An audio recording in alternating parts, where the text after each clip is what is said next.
एक बार की बात है कि विवेकानंद अमेरिका गए हुए थे और जब वो अमेरिका के सड़कों पर घूम रहे थे तब वो देखते हैं कि कुछ लड़के एक पुल पर खड़े होकर नदी में ना गोलियां चला रहे हैं, लेकिन उनमें से किसी की भी कोई गोली उस पर लग नहीं रही थी। तो स्वामी जी उन लड़कों के पास पहुंचते हैं और उनसे आग्रह करते हैं कि वो भी इन अंडों पे गोली चलाना चाहते हैं, वो भी निशाना लगाना चाहते हैं। लड़कों ने स्वामी जी को बंदूक दे दिया और तब स्वामी जी ने वहां पे 10 से 12 लक्ष्य साधे और 10 के 12 गोलियां जो है वो बिल्कुल एग्जैक्ट जो निशाने पर जाकर लगी। लड़के हैरान थे, सब लोग वहां पे जो उपस्थित थे वो हैरान थे कि ऐसा कैसे संभव है। उन्होंने तुरंत स्वामी जी से पूछा कि क्या आप सैनिक हैं या आपने कोई आर्मी ट्रेनिंग नहीं रखी है, आपने सारी की सारी गोलियां बिल्कुल एग्जैक्ट निशाने पर कैसे लगा दिया।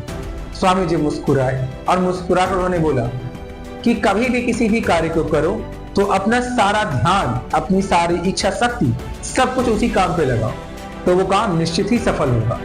अर्थात स्वामी जी ने इसके पहले बंदूक कभी चलाया नहीं था, लेकिन उन्होंने फिर भी सारे के सारे निशाने को भेज दिया। इसका रीजन पता है क्या है? इसका रीजन ये है कि स्वामी जी ये जानते थे कि अगर एकाग्र होकर किसी भी काम को किया जाए तो 100% उस काम की पूर्ति हो सकती है, अपने लक्ष्य को हम प्राप्त कर सकते हैं। तो क्या दोस्तों, इस एक कहानी से हम प्रेरणा नहीं ले सकते? क्या हमें ये कहानी प्रेरित नहीं कर सकता? क्या हम भी अपने आप को कंसंट्रेट नहीं कर सकते? हम मोटिवेट खुद को नहीं कर सकते? क्या हम हमारे कामों में कंसंट्रेट कर पाते हैं? जरा सोच कर देखिए कि क्या हमारे ना माइंड को भटकाने के लिए सैकड़ों चीजें अवेलेबल नहीं है। जब हम पढ़ने बैठते हैं, अगर आप विद्यार्थी हैं तो आपने नोटिस किया हो कि आप जब पढ़ने बैठते हैं तो जैसे पढ़ने बैठेंगे तो आपको गाना आएगा, सुनाई देगा, ओ माय गॉड गाने बज रहे हैं कहीं पे, अच्छा मैच चल रहा है, ठीक है ना। और अगर आप मान लीजिए कि वर्किंग है तो भी और तरह तरह की ना जो चीजें हैं वो आपको परेशान करती हैं। क्या ये सच नहीं है कि क्या हम कंसंट्रेट नहीं कर पाते? लेकिन जब सोच कर देखिए कि अगर आप कंसंट्रेट कर पाते या फिर कभी आपने अगर कंसंट्रेशन किया भी हो तो क्या वो काम इजीली हो नहीं गया है? दोस्तों, हमारा माइंड बहुत पावरफुल है।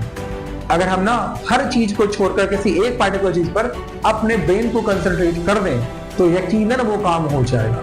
ऐसा कोई काम नहीं है जो ह्यूमन ब्रेन कर ना सके। बस जरूरत है ना सिर्फ इच्छा शक्ति की, कि अगर हमारे हाथ में इच्छा शक्ति है तो हम किसी भी काम को कर सकते हैं, किसी भी कार्य को पूरा कर सकते हैं और समय से पहले पूरा कर सकते हैं। तो अपने आप को पहचानिए, अपने आप को जगाइए, उठिए और उस काम को पूरा कीजिए जिसकी जिम्मेदारी आपने आपके हाथों में ले रखी है, जिसकी जिम्मेदारी आपके कंधों पर है। क्योंकि यही वो तरीका है जिससे कि हम अपने आप को साबित कर सकते हैं, अपने आप को जगा सकते हैं, अपने आप को ना उभार सकते हैं, निखार सकते हैं। यही एक तरीका है, और कोई तरीका हो ही नहीं सकता।